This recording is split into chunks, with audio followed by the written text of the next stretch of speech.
ang iskumbro ng Pilipinas. Isang pinagpalang gabi sa ating lahat.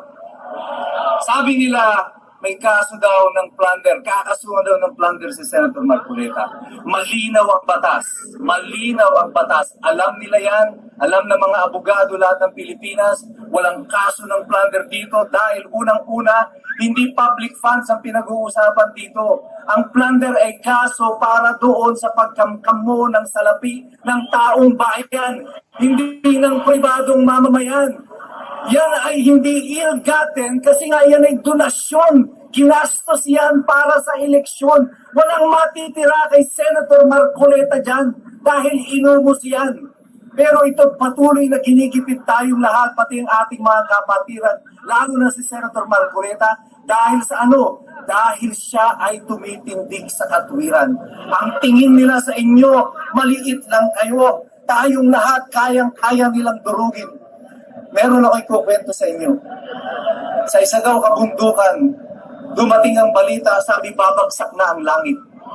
At merong isang ibon, ang pangalan niya Rodante. At umikot si Rodante doon sa buong bundok, sa buong kagubatan at sinabihan niya lahat, magsipagtago kayo, babagsak na ang langit. At nung nasabihan niya na lahat, humiga sa lupa si Rodante at itinutok ang kanyang mga paa sa langit. At nadaanan siya ng usa. At sabi ng usa, sabi mo babagsak ang langit? Sabi niya, oo. Eh bakit nakahiga ka dyan? Sabi niya, sasaluhin ko ang langit. Sabi niya, sira ka ba? Madudurog ka pag sinalo mo ang langit.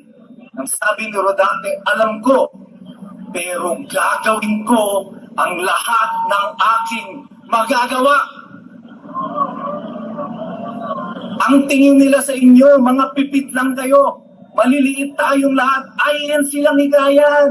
Mga Duterte supporters lang yan.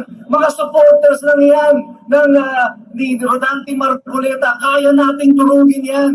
Babagsakan sila ng langit sa kapangyarihan ng mga nasa Malacanang, ng ombudsman, ng DOJ, ng kapulisan, ng kasundulan. Ginagamit nila yan sa atin. Yun ang panakot sa atin.